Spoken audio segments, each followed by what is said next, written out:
আমাৰ ভণ্টিহঁতে বৈ দিয়া এখন চেনেহৰ গামোচা যিখন অসমীয়া জাতিৰ স্বাভিমান।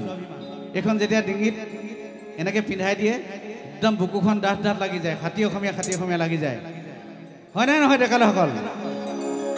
এইখনক আমি সকলোৱে ভাল পাওঁ, কাৰণ আমি আদৰ কৰোঁ এইখনক। আমাৰ আয়ে বৈ দিয়া, আমাৰ বায়ে বৈ দিয়া, আমাৰ ভণ্টিহঁতে বৈ দিয়া এখন চেনেহৰ গামোচা যিখন অসমীয়া জাতিৰ স্বাভিমান। কিন্তু এইখন গামোচাকে সৌ সিদিনা আকৌ উজনি অসমৰ চিলাপথাৰত কোনো অনা অসমীয়া দুষ্কৃতিকাৰীয়ে ভৰিৰে গচকি ফেনেকি ফালি চিৰাচিৰ কৰিছিল। আমাৰ মনত আঘাত লাগিছিলে। চিলাপথাৰ কাণ্ডত কোনো অসমীয়াই সহ্য কৰি থাকিব পৰা নাছিলে, বা অসমৰ বাস কৰা খিলঞ্জীয়াই সহ্য কৰি থাকিব পৰা নাছিলে। আনকি আমি গান গোৱা মানুহ আমি সহ্য কৰি থাকিব পৰা নাছিলোঁ ৰাইজ, আৰু সেয়ে লিখিবলৈ চেষ্টা কৰিছিলোঁ এটি গান। কিন্তু মই জানো এই অভয়াপুৰী ৰাইজ বা এই হৰিপুৰৰ ৰাইজ স্বাভিমানী ৰাইজ, দেশক ভাল পোৱা ৰাইজ, আৰু সেইকাৰণে এই বিহুখন পাতিছে। গতিকে ৰাইজ, মই জানো আপোনালোকে সকলোৱে চেনেহৰ গামোচাখন ভাল পায়, কিন্তু কেইবাজনো সাংবাদিক দেখিছোঁ ইয়াতে, সন্মানীয় সাংবাদিক, আপোনালোকৰ ফালে কেমেৰাটো টুৱাই থৈছে। সঁচাকৈ ভাল পায়নে আমাৰ এই অঞ্চলৰ ৰাইজে গামোচাখন? ভাল পায় নাই ৰাইজ? হয়, সকলোৱে ভাল পায়। গতিকে আপোনালোকে মাইক্ৰফোনটো আপোনালোকৰ হাতত নাই, মোৰ হাতত আছে। আপোনালোকে কেনেকৈ ক'ব আমি ভাল পাওঁ বুলি? গতিকে আপোনালোকৰ হাতত এটা মোবাইল আছে, আজিকালি চবৰ হাতত মোবাইল থাকে। মোবাইলৰ টৰ্চ লাইটটো অকণমান জ্বলাই দিয়কচোন ৰাইজ, তেতিয়া গম পাব যে হয় সঁচাকৈ আমাৰ এই অঞ্চলৰ ৰাইজে চেনেহৰ গামোচাখন ভাল পায়। আৰু কোনেও যাতে এই চেনেহৰ গামোচাখন গচকিবলৈ দিব নোৱাৰে, ফালিবলৈ দিব নোৱাৰে। আমাৰ স্বাভিমান, আমাৰ অন্তৰত আঘাত আনিব নোৱাৰে। জ্বলি আছে হাজাৰ হাজাৰ লাইট, আৰু জ্বলিব। আমাৰ সন্মানীয় কেমেৰামেন ভাই বন্ধুসকলে আপোনালোকক দেখাব কাইলৈ গোটেই বিশ্বতে আমিও সঁচাকৈ এই চেনেহৰ গামোচাখন ভাল পাওঁ। গতিকে মোৰ কণ্ঠৰ লগে লগে এবাৰ কৈ দিয়ক ৰাইজ, আৰু যদি আছে আৰু জ্বলাই দিয়ক মোবাইল।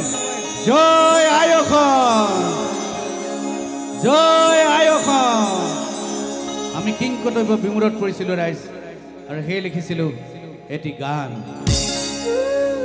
এইকেইটা অফ কৰি দিয়ক অলপ দিয়ক।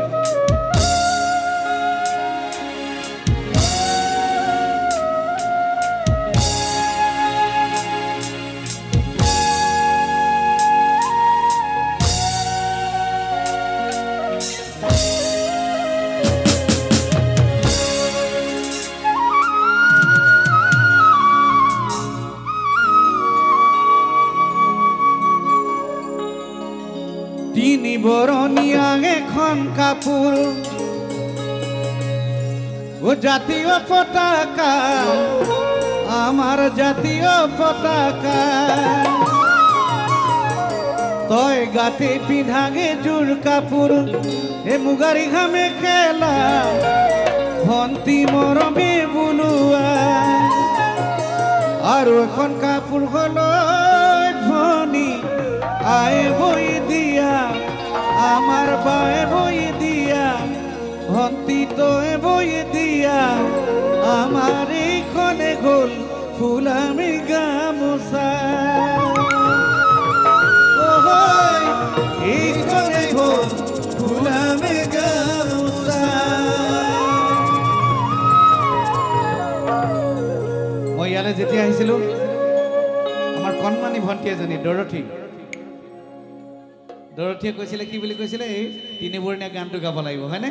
হা, ইয়াত অকণমান নাচিব, তাকে নচুৱাই দিয়া। পিছে